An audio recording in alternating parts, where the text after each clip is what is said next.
Welcome to the Howell Business Beat, where we delve deep into the dynamic world of entrepreneurship, innovation, workforce talent, economic development, and more, bringing you the latest insights and strategies to thrive in today's competitive business landscape.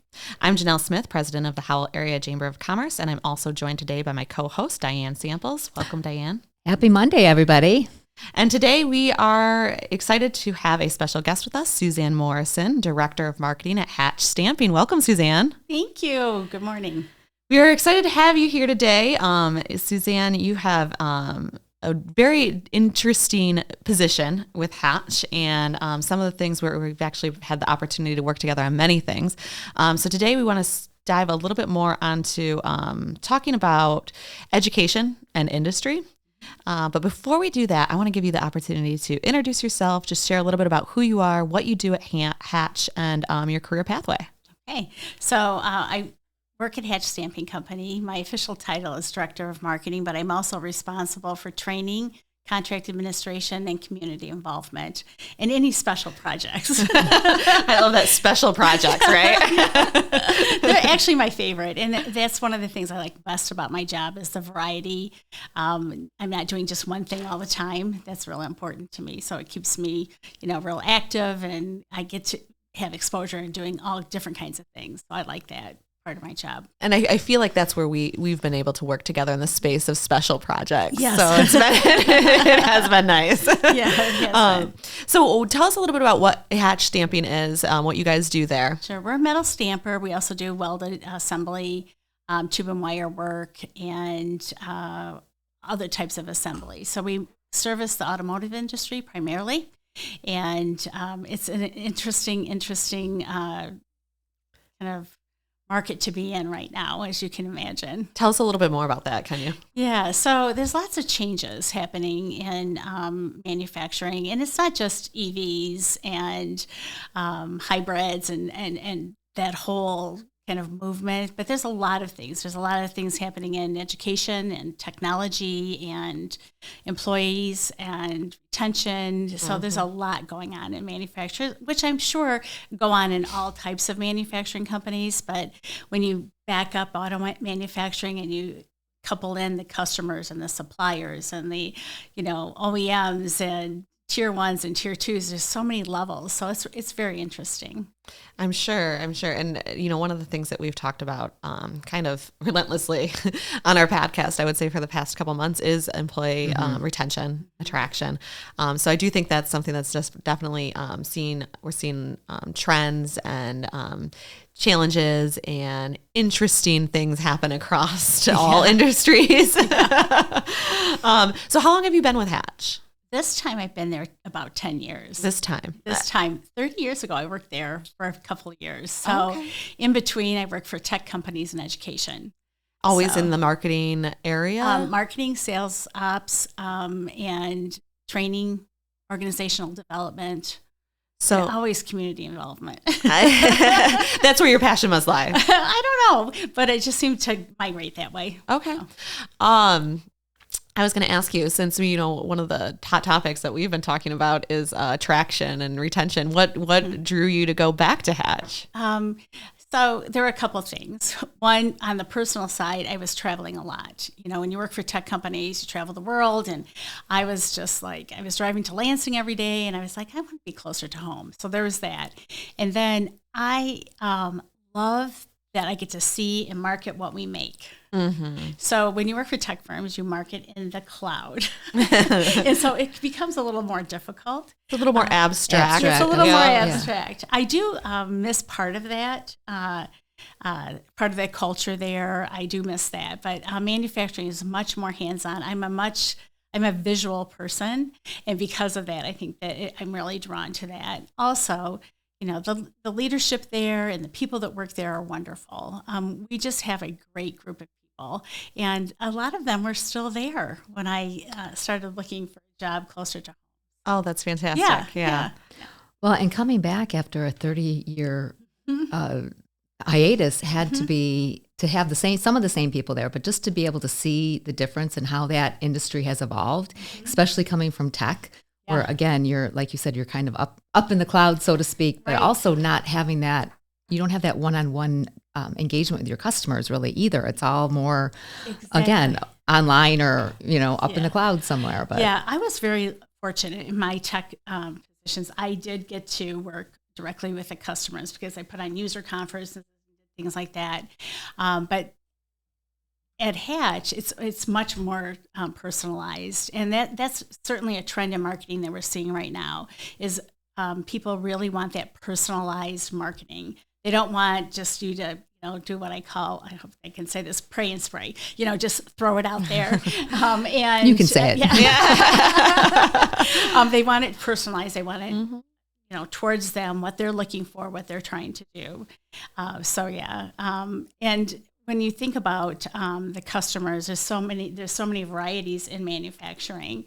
Like I said, we're internal customers and external customers, and very different levels. One of the biggest changes when I went back was Hatch had 2 locations in Chelsea, really, and then now they have Howell and Fowlerville and Tennessee and Mexico and China. So there was a big difference there. So how many employees do you have at Hatch? So we have about 1,300 employees. It fluctuates after, COVID, the strike, et cetera. So it goes up and down right now, but, up between 1,000 and 1,300 employees. Yeah, that's a large number. It is. So, and then how does that compare to when you worked there previously? Oh, it's like 1,000 more. That's crazy. Or more, yeah. So is Howell kind of like the main hub, like the headquarters? Are you overseeing the employees all throughout the world? So the headquarters is in Chelsea, Michigan. And so, but our the welded assembly, the welding is headquartered here in Howell. Okay. So, yeah. Fantastic. Well, it sounds like it's been a great opportunity for you to work with Hatch, and it sounds like it's been a great partnership. And we're excited to have you here today to discuss a little bit more about your work on the apprentice side. And so can you share a little bit about the work you've done with apprenticeships? Yeah, so Hatch Stamping has one primary apprenticeship program, and that's tool and die. To me, they're kind of the artists of the organization, and every employee is very important to us. And doing tool and die apprenticeship programs is very important. It's a major retention item. People that have decided that maybe college isn't the right route for them, this is a great opportunity for them to get if there's on-the-job training, and then there's also classroom training. But while you're on the job, you're being paid. So a lot of people, they need that income, and this is a great way for them to get a wonderful skill. That it's a huge commitment on their part. On Hatch's part? On the employee's part and Hatch's part. We're also working on a new apprenticeship program for press operators. So that'll extend the opportunity for apprenticeships a little bit further in that skill range. Okay. So if somebody was interested in an apprenticeship, how would they go about looking into that or connecting or getting looped into something like that? Yeah, there's a couple ways to do that. And this is the same in any state. Our apprenticeship in any state with Hatch? Yes. Okay. Our program is a Department of Labor certified. And so, there's many avenues through the Department of Labor. Most employers that are looking for apprentice, like we are, when we are looking for them, we advertise such, so it's part of the job description. It's actually part of the role name, title. And we work with Jackson Area Manufacturing Association to also get education portion of it. So there's that funnel. So there's a lot of different funnels. Michigan Works, there's a lot of ways that Michigan Works called me not too long ago and wondered if we had apprenticeship programs because they had somebody who might be interested in applying. And yeah, of course we do. So put that through, but we do limit the number of apprenticeships that we I was just going offer. to ask, so how many do you offer, and do you see that, that there's typically holes, or do they fill up pretty quickly? How long is the program? There's not a problem filling up the positions. That's a strong position. It's a strong career path for someone. And so we limit it to the number of people that we feel that we can. You have to have so many OJT hours. You have to have a mentor, and so OJT. What is that? On the job training. Perfect. Sorry. Thank you. Yep. And so we, limit that, and it depends on how many employees we have at the time. So we're working around 4 or 5 apprentices right now. So between here and Tennessee. 4 or 5. Okay. Now, how long has the apprenticeship program been going on? And forever. Forever. It was there the last time. I believe it was there the last time. Like 30 years ago. It's been going on a long time. And we have people that are still there. From their apprenticeship program. So that was going to kind of be my follow-up question is why does Hatch do something like this? But it's clear that, the proof is in the pudding. Yeah. It's a great retention strategy. It is a great retention strategy. Yeah. So you had mentioned that it was quite a large commitment on the part of both Hatch and the employees. So what does an apprenticeship look like for someone coming into the role? Yeah, so they have to do classroom training. So they do that in the evening after working their full shift. So to me, that's a huge commitment. We apply for grants and things like that to help with paying for that through things like Michigan Works and Going Pro and things like that. Get that taken care of. And then they have the on-the-job training, which also means that their supervisors and their mentors are also involved. So it's not just one person, it's several people. And then there's training people that get involved, and human resource team that is very involved. You have to track the numbers. You have to make sure everything's getting taken care of. Well, it's kind of nice too, because they're building that, and they're rooting, they're kind of building a foundation, right, and an entire kind of mentorship team as they're going throughout this process, which I think again is going to really contribute to the ongoing success and engagement within the company. Right. You start to develop that huge sense of loyalty. You have a sense of ownership within your company. You're creating that. You're a part of that. But the classroom, how long is the classroom portion of that? I think it's 4,000 hours, if I remember right, but don't. So that is, because I'm imagining it's probably 4 or 5 hours a couple nights a week, or so that does stretch it out over quite a long time. Yeah. But how old do you have to be to, apply for an apprenticeship? So I don't think there's an age limit. We, in our, manufacturing plants, you need to be 18.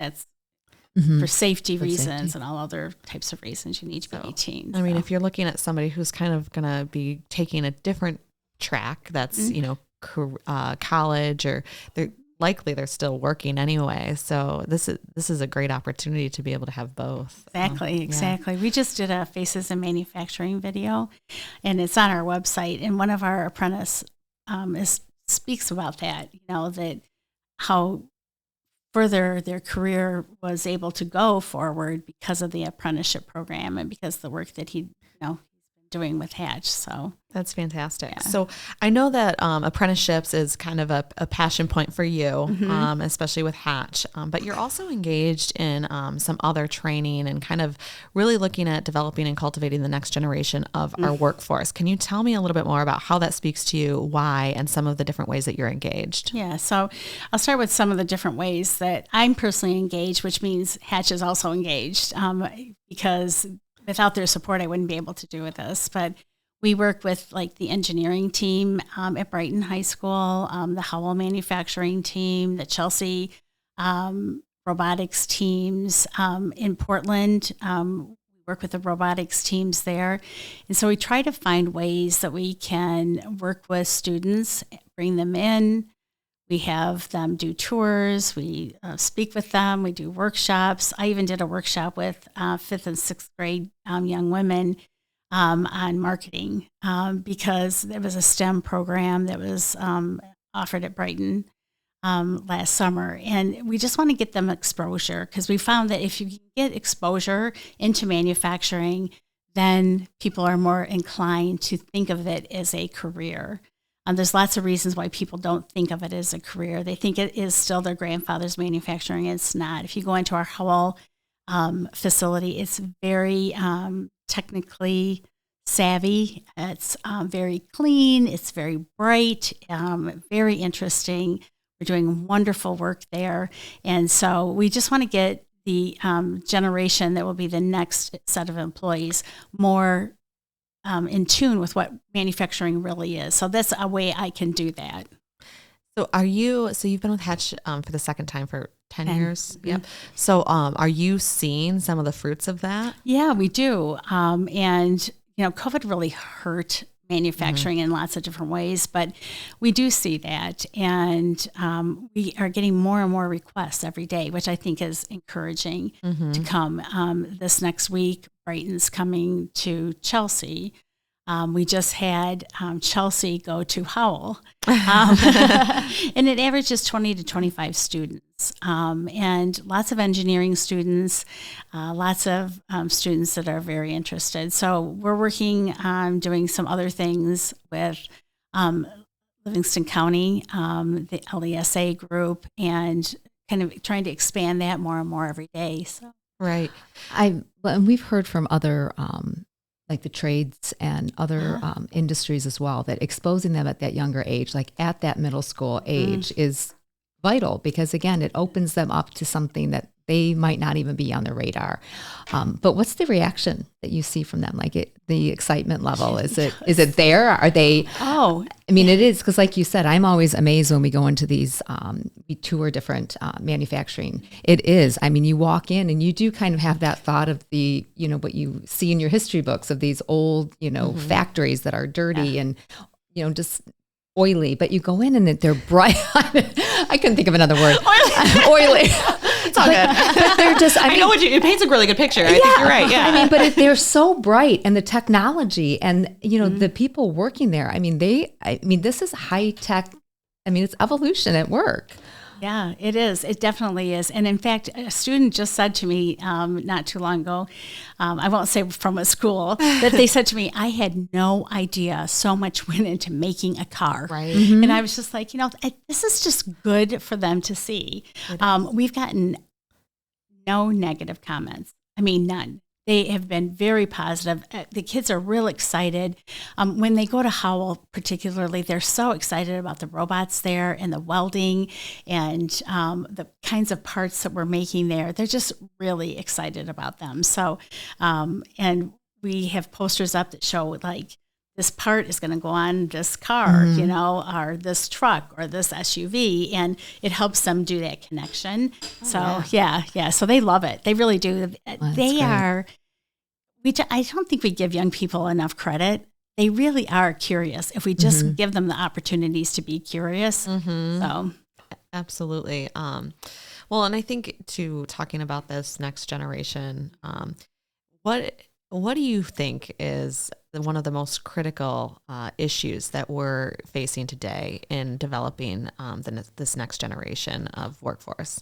Well, it's a complicated question. Right. And I'm going to start out saying it's not only about developing the next generation, and this is my opinion. I think it is about retaining who we have and celebrating who we have. They have a wealth of knowledge that we cannot ignore. And so bringing younger people in, we don't want to replace people. We want to enhance the workforce, right? So I think that's one of our biggest challenges, is to remembering we have people at all different levels. And I just read an article the other day that said that there's this group of young people that came into this manufacturing company, and their job was to mentor people who the only computer they probably used was their phone. And how much further ahead they got, how quickly they moved forward, because these young people were willing to spend the time, and they learned from the people who had already been there. And, so there's so much interaction and mentoring that needs to be done. So I think mentoring is going to be really important. I mean, retention is going to be important, because we have to have the people who know how to do this help the people who don't know how to do it. Right. But it's reciprocity. So that mentor-mentee relationship goes both ways. I think that's does. incredibly insightful and incredibly valuable, especially as you're looking at moving the workforce forward. Yeah. Because there is, information that has to, an institutional knowledge that has to be passed down.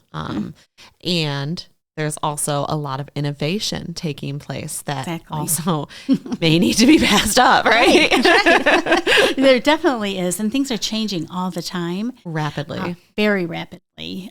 So people, there's a real push about the younger workforce. And we absolutely want that to happen.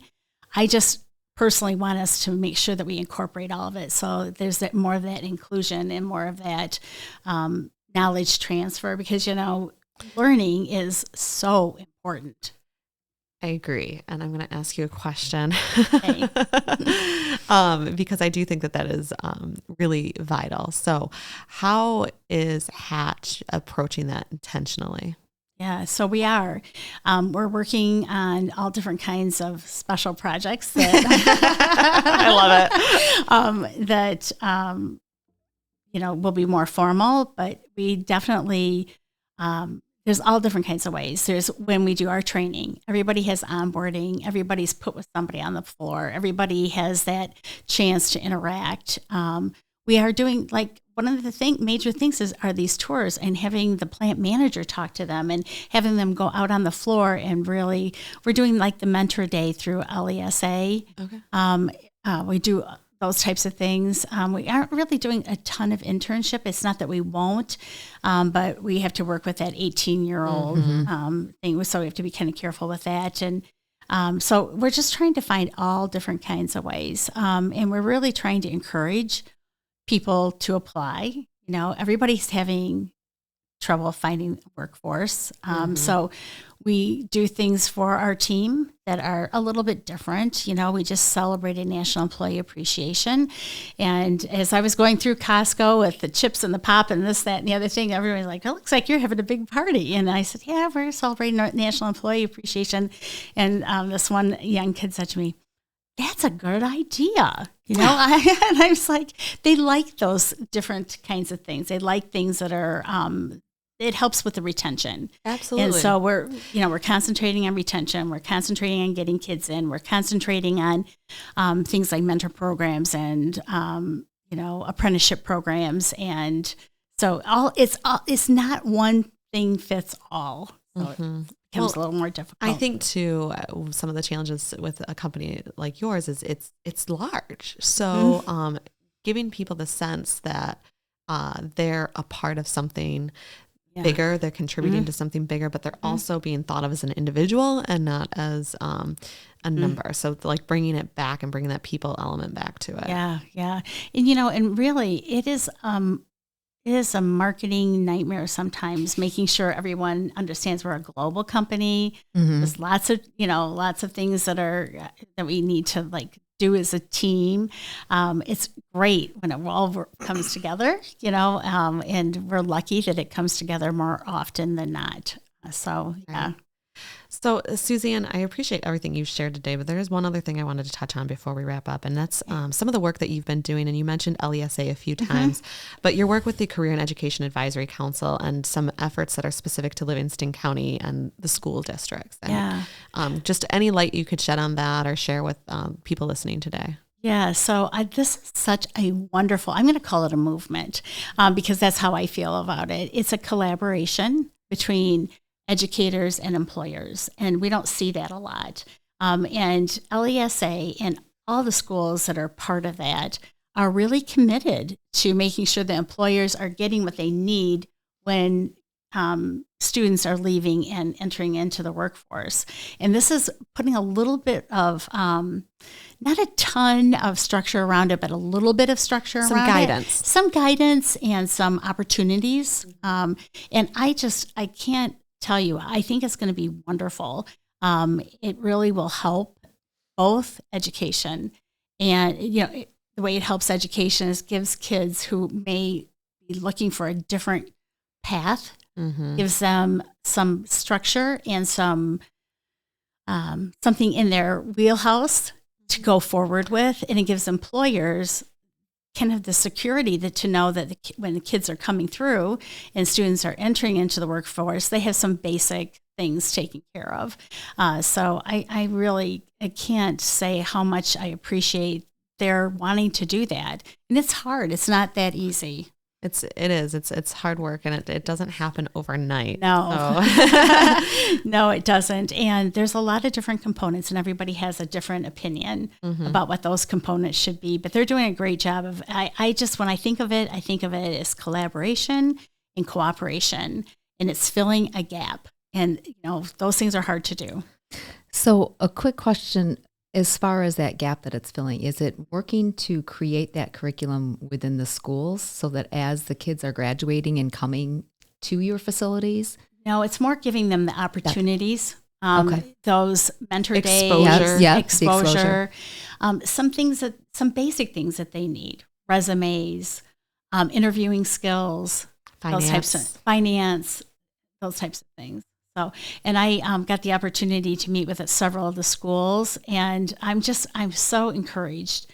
They really do want to make sure the students are successful and the employers are successful. So. And it really is, I think, a benefit to all. So if we can get, if this collaboration, I think it can really work to move some things in a very positive direction. I agree. Yeah. Well, I really do appreciate your time, Suzanne. I appreciate all the things that you're doing, all your special projects, and kudos to Hatch for really seeing the big picture and understanding that investing in the community and investing in the schools and the education here, and that's investing your time as an employee is really investing in the future of the organization. So that is really remarkable and outstanding. For them to realize that it's great and refreshing. Yeah, it is. And I feel very privileged. I tell my boss that every day, every opportunity I get. I said, I feel very privileged that he lets me do this, that we're involved in this, that we're committed to doing this. Hatch Stamping is very, very committed. And if they're committed, then I can be committed. It makes it so much easier. So it does. It helps to have that buy-in, and it is an investment because, like we said, it takes time. This type of work does take time, and it takes that collaboration. I mean, we have a tremendous workforce that comes out of our schools every single year, and they're here. We want to keep them here, and we have great organizations to work for us, such as Hatch. And these are, like you said, these aren't really spectacular careers. Yeah, they are. They're just and wonderful. There's longevity behind them. You don't have to worry about your job not being there 10 years from now. I mean, exciting. Well, awesome. Well, thanks again, Suzanne. We appreciate you coming on and all of your efforts in this community. Until next time, we'll see you on the Howell Business Beat.